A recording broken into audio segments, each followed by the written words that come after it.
Hey now, everybody. Excited to get a brand new Take Aim podcast out to you guys. Excited, as always, to talk with my good buddy, Brian Broderick. And Brian's been on the show before, but we are talking about his recent trip out to Oklahoma, to his lease out there, and how they hunt that piece of property. And just some really good tips and techniques on how he does it. And, man, they had some great success out there in Oklahoma. And Brian, his family, Aaron Snyder, they shot some great bucks. Brian and Aaron shot great bucks with trad bows nonetheless, and just awesome stories. So hope you guys enjoy the show, and we'll see you next week.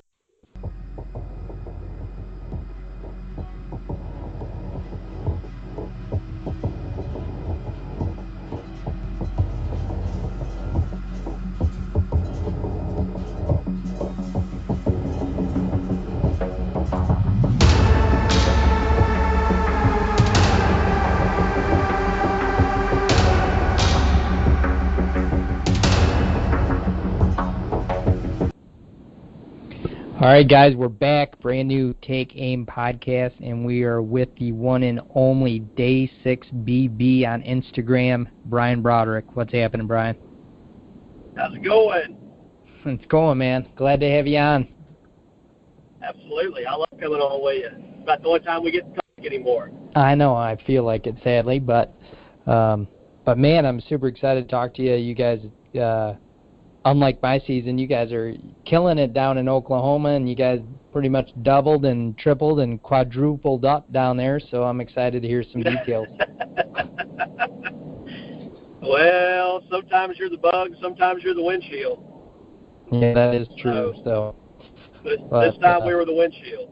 Yeah, that's right. So I know you have a place down there that you guys lease out, but for everybody that had not heard you on the show before, Brian, tell us a little bit about your place in Oklahoma and kind of how you, maybe some of the backstory of how you kind of run it and manage it. Oh, no problem. It's right at about 7,000 acres, the main piece that we have, and it's on the Salt Fork of the Arkansas River in north central Oklahoma, and we're, I don't know, maybe a mile or so south of the Kansas line, so just south of Barker County, Kansas. So it's in the right spot. Heck, man, you know that 99% of being a great whitetail hunter is where you hunt. So 100%. You know, it doesn't take a Jedi, a whitetail Jedi master to be successful in a place like that, but. Hell, man, I was pretty poor most of my life and spent quite a bit of time on some pretty crappy spots and hunting public land and living out of my truck. So I'm kind of, I don't know. I have no shame hunting a good place now. I've paid my dues.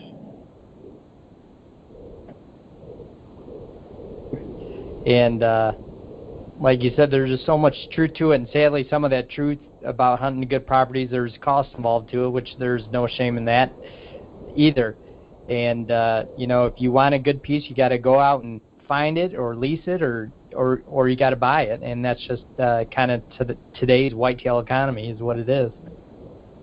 And that's it in a nutshell. I mean, everything east of the river is basically pay to play, and you got to prioritize things in your life, and if hunting is a priority to you, and if it's as fulfilling for you as it is for me, you've got to figure out a way to make it work financially, and you got to figure out a way to make it work, with your time and your business and for your job, and I've got it pretty bad. I know a lot of guys that have it a lot worse than me, and they're hunting is priority number one to them, and everything else comes second. And those are usually the guys that consistently kill big deer every year, Yeah, that is very true.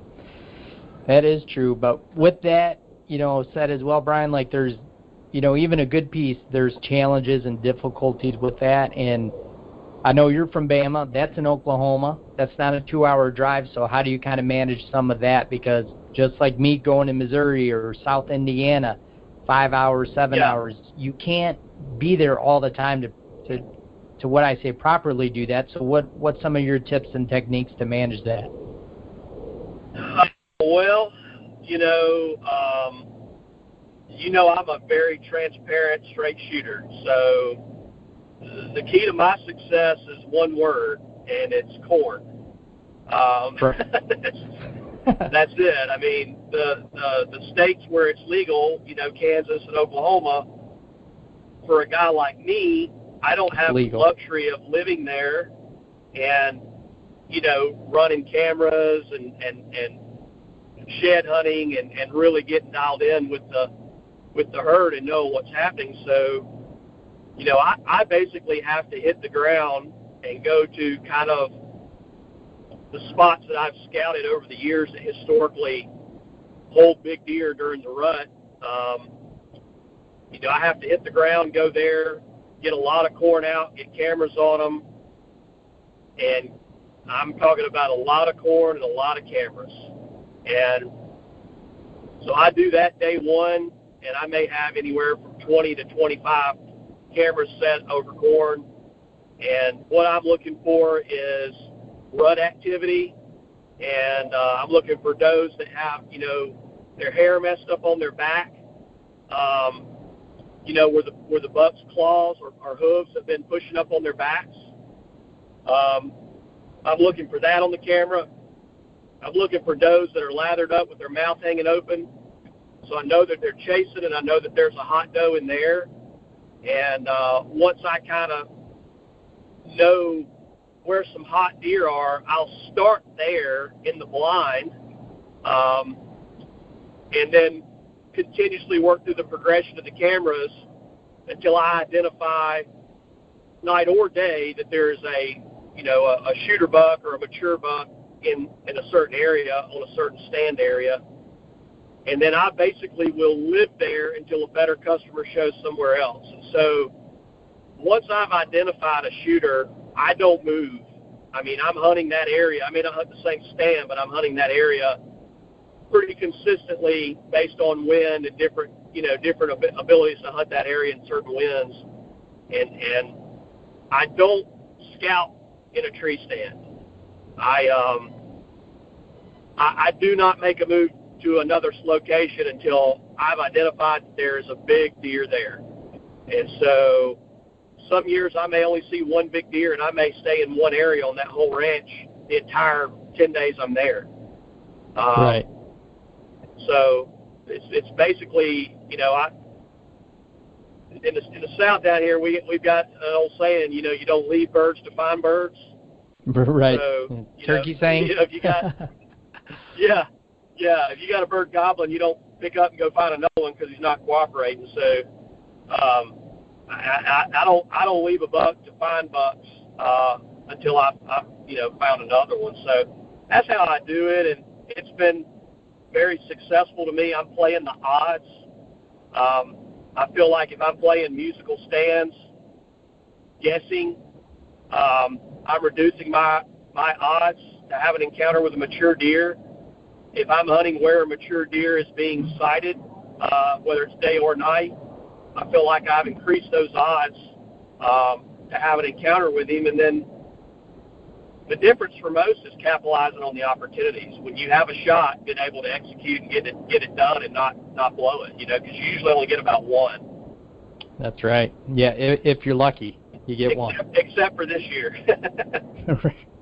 Yes, exactly. So just to reiterate, Brian, so you're basically saying one shot, you actually ID one, and when you say ID one, most recent intel, you're straight up talking not like a scrape or a rub, you're talking a picture off a trail camera. A picture of a mature deer, yes. So you're not hunting so much off a sign, you're legitimately getting MRI that says, hey, there's a deer living here.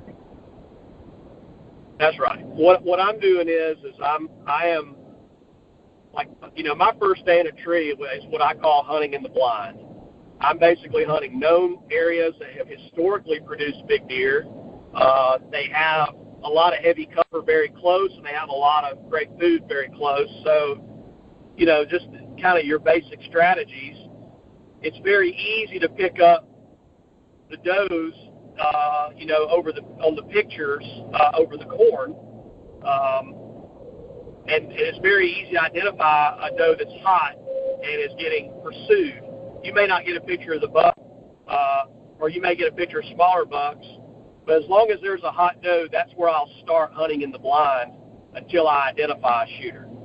So that's step one. Step two is finding the deer. And listen, man, anybody that's hunting in Oklahoma and Kansas and some of those states, they may not be showing you that they're hunting over corn, but the majority of people are. Yeah, 100%. And I don't want to be one of these. I don't want to be one of these fake guys that, shoots a big deer and then puts it in the back of the truck and drags it down to a river and drags it across the river, taking pictures with the snow in the background, like it was some epic feat, some wilderness adventure. I mean, it's not what it's like hunting in the Midwest. Right. So what are you saying, that every picture on Instagram is not the way it goes down? I didn't say that. You said that. No, you know what I mean, man. I mean, no, it's 100% true, though. I'm not trying to paint it out to be this epic wilderness adventure that you see, but what I am confident of, that most whitetail hunters know, that hunting a big buck is an epic pain in the ass. Super hard. Yeah. And oh my gosh, man, and it is, for my Western buddies that come and hunt with me, once they do it once, they say, man, it is the equivalent of a mountain hunt as far as your level of exhaustion after you sat in a tree all day. Right. Yep, and it is. It's that daily grind of sitting there and not seeing anything over and over and over and over, and having the faith to keep going back. It sucks. It does suck. It's the 1%, and once you get that 1%, that's what sucks you back. That's it. That's it. It does. Yeah, man. So anyway, we hunt over corn, and if that makes me less of a hunter, that's all right. I'm okay with it. And I do hunt with a trad bow. I feel like that levels the playing field a little bit. Yeah, for sure. And I will say, like, here in Michigan, Brian, baiting's legal. It's about to go away, though. Again, this will be the second time in the last 20 years it's gone away. But because it went away the first time, I didn't grow up hunting like that in the past 20 years. And even when it came back... Well, it's always been illegal in Alabama, too. I mean, yeah. You have to have that foundation. You have to have that foundation in woodsmanship, scouting, reading signs, knowing how to kill a deer. That's what I was getting at. Yep, exactly. Yep. Yeah. You've got to have that. But it just, when you have that foundation and then you go to a place in the Midwest that allows you to hunt over corn and bring the hot does by you within bow range, I mean, it's not that hard. I mean, no, that's why all you famous whitetail guys live in the Midwest, man. Y'all lived in Alabama, wouldn't nobody know who the hell y'all were. Right. Yeah. They all do. That is true. Yeah. Yeah. They all do. But yeah, that's a big part of it. And I was just gonna, mention that. I'm glad it went away because I didn't cheat myself, at least learning those basic skills. And furthermore, down the road, now, kind of like you, Brian, you collectively have added so many hours in a stand and killed so many animals, you kind of like say to yourself, well, some of these states that are using it or it's legal to use it, you're like, I've earned it. I've earned the right to use that corn, so to speak. You dadgum right. Right? You justify it. And with that period of time that I didn't use it, I was really surprised when I started hunting out of state and some of these, like I got to hunt Kansas once, and I couldn't believe how many guys hunted it over it with a feeder, and it just opened my eyes. I just didn't know so many people did it, and like you just said, in the Midwest, it has really opened my eyes to really a lot of what goes on with it. It's a huge drawing power, I'll say that much. Well, what it does for me is it gives me, let me say, number one, I don't like hunting over feeders. I don't do that.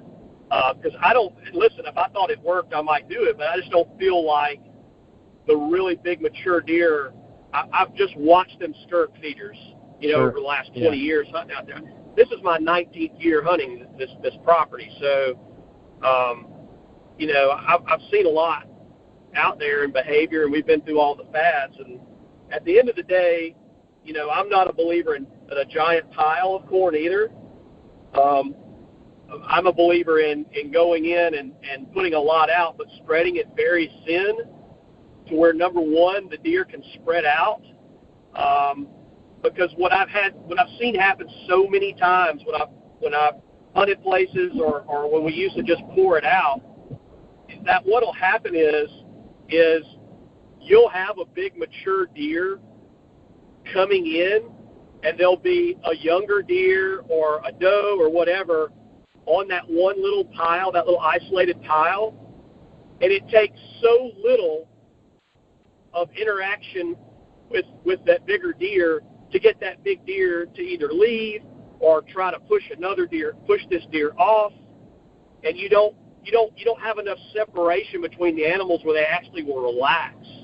Right. If you're trying to focus them in one spot, you watch, does are always, pawing each other, and, bucks are snort wheezing and pushing each other around. But if you'll spread it out over a large area, and real thin where they're getting in there working for it, I'm not ever going to say it's more natural. It's not, but it spreads the animals out to where you don't have that incidental interaction between two bucks, and you end up having the buck that you're waiting to get, a broadside shot on turn and leave or whatever. So I've just had a lot more success with relaxed deer like that. That's that. I'll say that it's still not a lay down. My uncle and my nephew have hunted with me out there for the last 10 years. And my nephew, I would consider an excellent hunter. In 10 years, he's never killed what I consider a true trophy animal. He's never killed a buck off his ranch over 150 inches, and neither is his dad. And we've hunted the same week together, same everything, and they've just not been successful. So it's just not a gimme by any stretch of the imagination. But this year they kind of made up for it all in one fell swoop. Yeah, they did. So tell everybody about that real quick.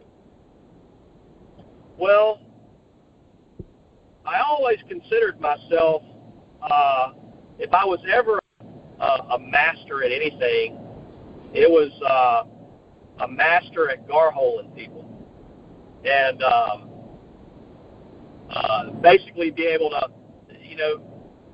growing up in the South and having to hunt in big hunting clubs with 20, 25 members, and having to hunt around people as well as trying to hunt a mature deer, it's almost as hard to hunt with the people as it is to try to match with the big deer. So you pretty much have to figure out how to place people like chess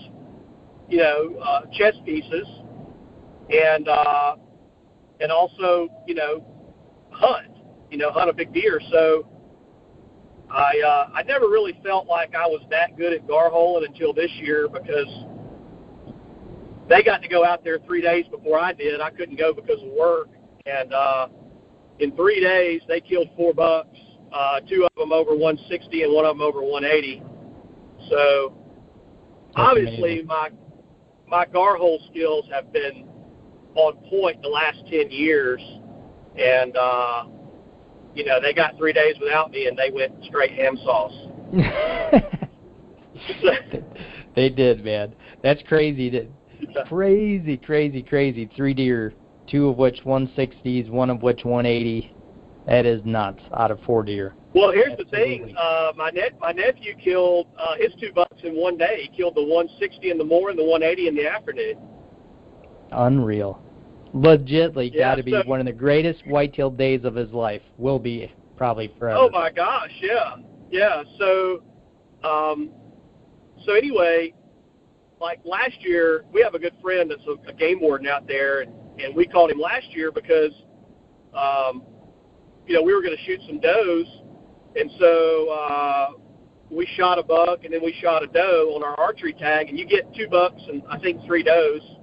And so we shot a buck and a doe, and I got in the truck and started checking them in because you needed to e-check. And I thought, damn, this might not even be legal. And so I called my buddy who's the warden, and he's like, oh, yeah, if you want to fill all your tags in one day with archery equipment, you're welcome to do it. So so we knew that was a fact, so I couldn't have used that as a deterrent over the phone to keep them from going to the next spot that afternoon. Yeah, they were already informed.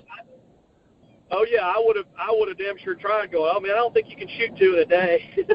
I mean, hey, listen, this is full contact hunting, man. You got it's there's all's fair in love, war, and hunting, right? That's right. That is true. Yeah. That's how it works out. Yeah, so a buddy of mine that's a ranch hand out there, he sent me a video of this deer, and he's like, is this that triple main beam deer you were talking about? And I'm like, yeah, where is he? And he says, well, he's just right north of the cabin. And I was like, oh, man, that's great. I said, listen, my nephew killed a big deer this morning. He doesn't need any intel. Don't say a damn word to him. I'm coming up. I'll be up there tonight. He's like, okay. Well, he saw him at lunch and couldn't stand it, had to tell him, and my nephew went straight out there, hung a stand, and killed that deer that afternoon at like 4:30. Unreal. And man, you talk about ready to throw up when you're 8 hours into a 14-hour drive and you get a picture of that deer laying on the ground. Yep. And him sticking his tongue out at me. Yeah. Exactly not the picture you wanted to get. It's so bittersweet. No. And see, now they're wise. Now they know I've been gar-holing them for 10 years. And so, I mean, they're not going to fall for the banana in the tailpipe anymore.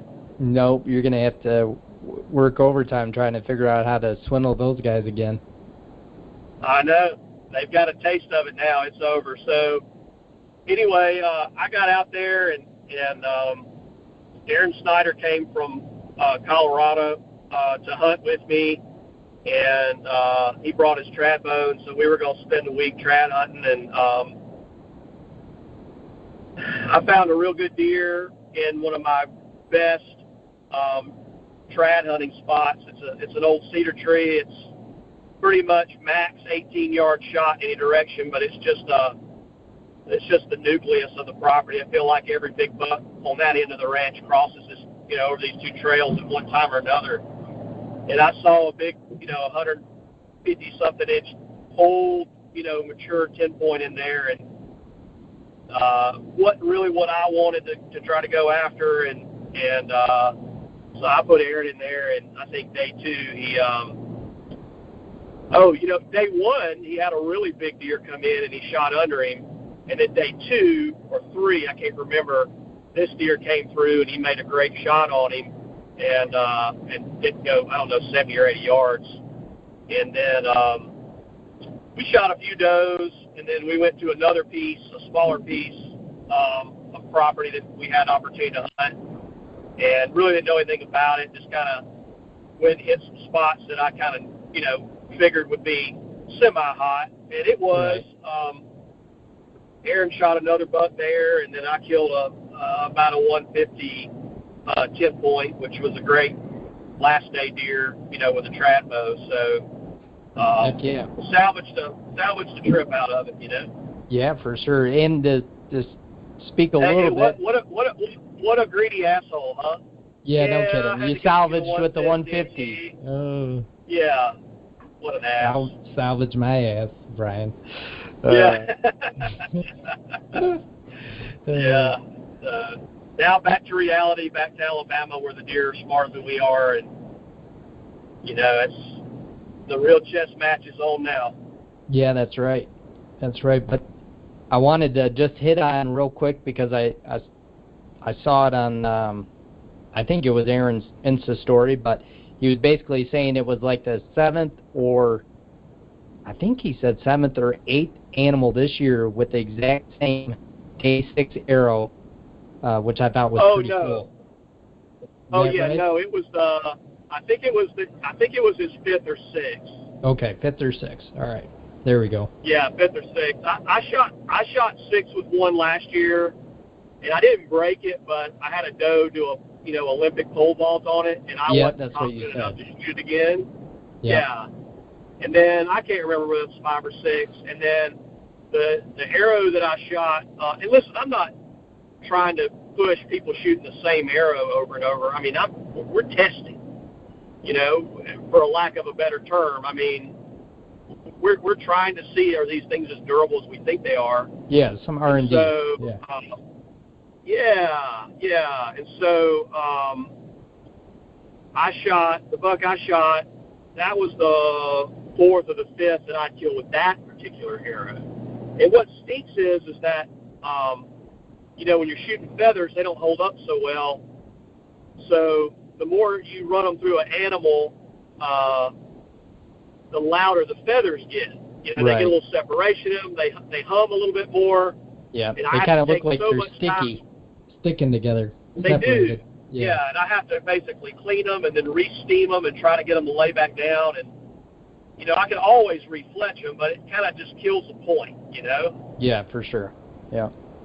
So, but yeah, we've had a lot of opportunities to run the same arrow through quite a few animals, and they seem to be doing what we think they're doing. They're holding up pretty well. Yeah, they. I know they shoot extremely well, and I know they are extremely. What's the word I'm looking for? With target-wise, because I've had the worst deer season of my life. But target-wise, I can tell you they penetrate so much farther into, like my block or Ryan Hart target, and it kind of blows my mind when I see, how much they penetrate. But yeah, pretty awesome stuff, and I've been, excited to, shoot them and keep testing them out, But man, it's pretty amazing what they penetrate like. Yeah, the penetration is fantastic, man. I'm glad that they're available now. I'm glad that guys, are kind of picking up on the heavy arrow, small diameter movement, and even if it's not a small diameter arrow, just a heavy arrow. And I don't care if it's mine, but just shoot a heavy arrow. And I think once guys get over that hump of that mental block that they have to have blazing speed, they'll never look back, man. I mean, it's just so much more accurate, so much more forgiving. Your groups tighten up so much, and then of course the penetration speaks for itself. I just wish guys would at least give it a try. It doesn't have to be day 6 arrows, but just go try to shoot a heavy arrow at 8 grains per pound or something, and just see what what kind of results you get. I think people will be really happy with it. Yeah, for sure. I mean, everything I've seen this year out of those arrows, I'm super impressed with, and I kind of makes me, wonder, going back through the years, a couple marginal shots, if things would have panned out different just with the heavier arrow and better penetration, because I kind of had that stinking feeling things would have been different on at least 1 or 2 deer. Yeah. Can I share a customer story? Yeah, for sure. Yeah. So I had this customer from Mississippi, really nice guy, and he had called, and he was kind of skeptical. And most Southern guys have always shot, light arrows, fast, expandables. Yeah, I've kind of been the unicorn there, and but anyway, he had a bad experience on a mule deer last year with a light arrow, expandable head, and just didn't get enough penetration and get into that thoracic cavity to kill the animal, and he's just heartbroken. And it was a mule deer buck that was out in Colorado. It was a buck of a lifetime. And so I'm sitting in the tree stand last week in Alabama, and I see the phone ring, and I see that it's him, and I was like, well, shoot, man, these deer are far enough away, I ought to be able to. And I answered the phone, and he's like, thank you. I just killed an incredible mule deer buck in eastern Colorado, and I literally shot this animal end to end, shot him in the hind quarter, came out his chest, or vice versa. Maybe it was the other way around. God, I can't remember.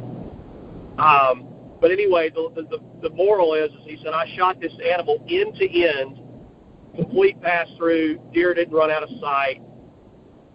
I am a believer. I am sold. I'm drinking the Kool-Aid. Thank you so much. And, man, if I never sell another arrow again, that made it all worthwhile for me.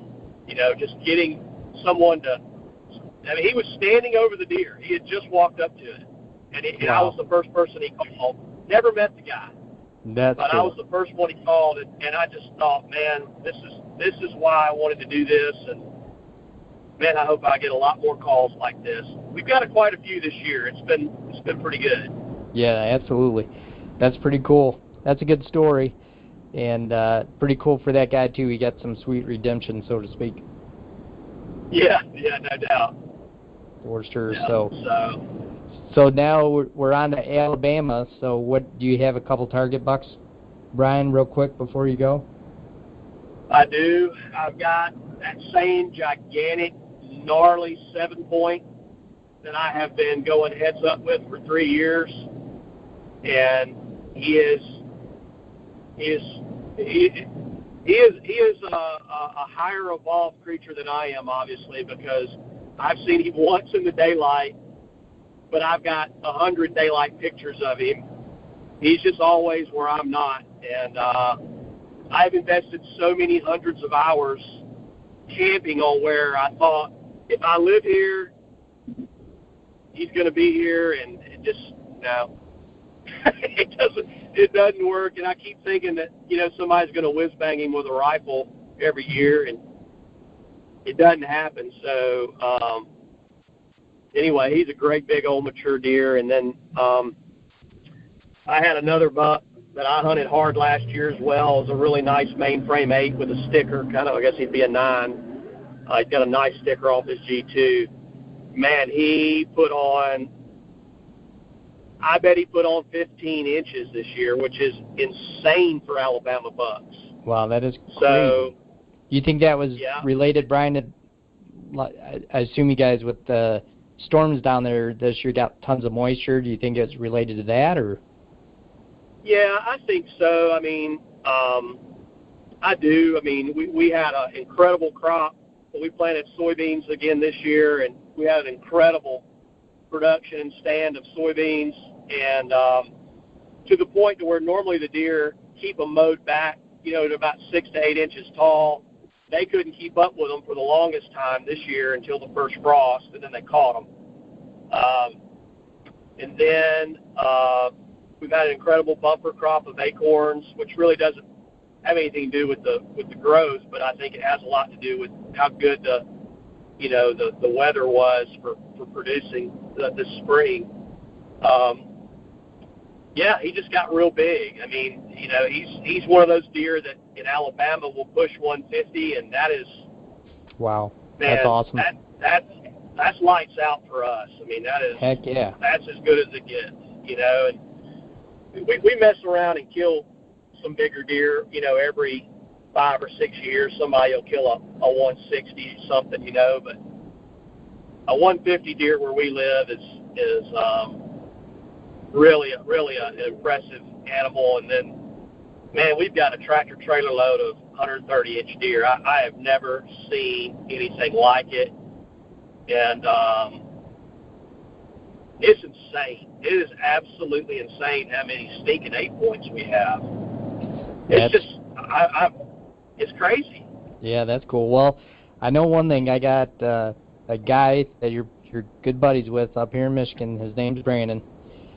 If you need one of those shot, you just text me, Brian. I'm gonna head down to Bama, hunt with you. I don't know if I know that guy. Who's that guy? He's the guy that needs a buck really bad. I know that. Yeah. I have definitely got to get you down here and get you on one of these 800 8-points and things like we have. Because, you know, you're the kind of guy that I like to come hunt with me because you're so easy to please. No, I would have a riot. Yes. Yep. Oh my God, this time of year, any buck is anybody from Michigan and Pennsylvania. You bring them down there, and man, they're happy campers. Oh yeah, heck yeah. Oh yeah. Yeah. I'd probably flip out, Brian. I told you before the show, but I mean, I've hunted a lot this year, and I've seen one shooter at 130 or above, and that's a lot of cold mornings, a lot of all-day sits, and yeah, just to see. Actually, I'm to the point where just to see deer, I'd be thrilled, to be honest. You know. Well, you know, I don't think you and I have talked since Missouri. Did you not see any good deer there? No, no good deer there, and nothing on the trail cameras either. So it's really puzzling. I feel like something's happened. We can't put our finger on it. I don't know if there is EHD a mile away and somebody had food over there, or you know, somebody's done a lot of at night out the back of the pickup truck kind of deal. But something's happened. There's no deer. 6 weeks, trail cameras. You know, we should have been able to capture one shooter on a camera and just couldn't do it. So, and then you know, two trips down there. You know, one was early season, granted, but one was 4 days of daylight to dark and not one shooter between two guys. Is, you know, that's 70, 82 hours or something like that in stand. You know, somebody should have seen a shooter. Just so people know, I mean, I used to hunt this place, so I know the property and I know what it's capable of, and I'm blown away. I'm blown away by that report, because man, that place usually holds some really, really mature, heavy horn, heavy body deer. Yeah. And there's some other stuff I'll talk to you offline about it, you know, but other just stupid crap that happened. Typical neighbors and surroundings and all that good stuff. Yeah, dogs running loose, the whole 9 yards. Yep. So. Yeah. Well, that's part of it, though. I mean, I've been dodging and ducking that crap for 20 years up there, but I'll tell you this though, that place is the best property I've seen for mass that I've ever hunted, as far as just having consistently bucks with just incredible mass. Yeah, a lot of mass on the beams and time length, and you know, so I mean and obviously that's what you're dreaming of when you put these cameras out, and then, you know, whatever this year just didn't materialize. But it's almost, as you know, Brian, it's almost like such a kick in the balls, because you're like, how can it not happen on this place? And how can it not happen on the south side of this place? You know? So it's really, it's just head scratching, man, head scratching. So, but well, there's obviously some other factors at play, and you know, those are things that listen, when you don't own your own land, and you're at the mercy of others. I mean, you know, it's part of the equation when it comes to factoring in to kill a big deer. And that's what I always try to do, is I always try to find pieces of property that has absentee owners or owners that are just not invested at all, and they just let you do your thing. They're not on the property. They don't have neighbors that are on the property, and because that's as big a part of being successful as anything. I feel so bad when I talk to guys that are hunting a 40 or a 80 and they complain about their neighbors, and I'm like, man, you're beating your head against the wall. You'd be better served just because it's a private 40 or private 80 or even a private 160. You'd be better served to pack your stuff up and go to a big chunk of public land and learn it and hunt a big chunk of public land. That's right. Get it. Yep. I agree with that. And basically gar a hole in yourself, you know? Yep. And it's funny you said that, Brian, because that's how I always think about these properties, and especially guys like me and you. I live for this 10 days or 2 weeks that I get to go out of state, and for the rest of the year, we're not living there, and we always battle issues with, you know, or I'm always trying to learn, like just what I asked today, Brian, how'd you do it? How'd you get your intel? You're always battling other people and who lives there, and it's all that stuff. It's all a big part of this chessboard, and you can never stop learning when it comes to that. you're always kind of I don't want to say victim, but you're kind of at the stronghold of the people that live there.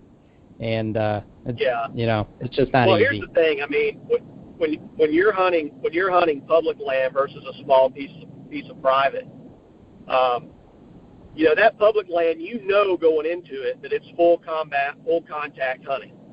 That you're figuring the other hunters into the equation. You know exactly what you're going into, and I don't know if you ever read The Art of War. Sun Tzu was I think a 11th or 12th century Asian warlord. But one of the things that stuck with me from him that I use in everyday life, business, hunting, everything, is an enemy known is far greater than an enemy unknown. Well, going into public land, you know what the hell your battle's going to be, and you know what you're up against. But on private land, when you're not there, and you don't know what's going on around you, and the people around you aren't telling the truth, you're fighting an unknown enemy, and I'd rather fight the same guy every day that I know what's going to happen than meet a new guy every day that I don't know what their capabilities are and what they're up to. So 100%. It's like hunting with a veil on and waiting for it to be pulled off. That's what it's like. That's it. That's it. Yeah. And I hear so many guys I talk to every day talk about their 40 or their 80 or their 160 that their farm that they hunt, and they struggle. They're not killing deer. I'm like, man, you're garholing yourself, buddy. There's other places to go that are going to be better. Just because it's private doesn't mean it's good. Nope, exactly. And I'm a big believer, and you said it earlier, Brian, in this podcast, I'm a huge believer. I've given up properties that guys would die for because I feel like there's always a piece better, and I can always do better. And the best whitetail hunters in my book hunt the best properties. And if you're not actually really searching for that, I don't really consider you kind of at the level I want to be hanging with, because you got to have those properties. Yeah. You got to have it if you're going to be consistent. Yeah, exactly. The guys that go out and consistently do it on public land, man, those guys are way better predators than I am. I know I don't have the patience, to deal with other people and to deal with BS. These guys that go do it year in and year out on public land, man, they're my heroes. Yeah, it's a different level.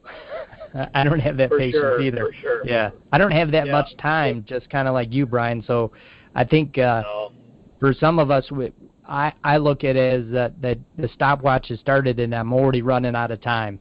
And the last thing I want to do is go deal. Yeah, I don't want to go deal with 20 other guys. That just is not fun to me. No. So, but anyway. Speaking of time, buddy, my time is up. I'm about to hit another cell hell, so I'll lose you if we don't cut her off. But yep, for sure. Thanks again for having me, and stay in touch. Yeah, we'll do, and let everybody real quick know, Brian, where they can find you at. Day6gear.com. And Day6 Gear on the old Instagram. That's it. All right, man. That's perfect. Thanks, Brian, and we will catch up soon. Yeah, I'll give you a call back later. All right. Thanks, buddy. Bye-bye. And as always, guys, before we close the show today, make sure you find us on the Unfiltered app. You can just download the Unfiltered Outdoors app to your mobile device. You can also find us on the Pod Bros Network, Outdoor Podcast channel, and as always, iTunes.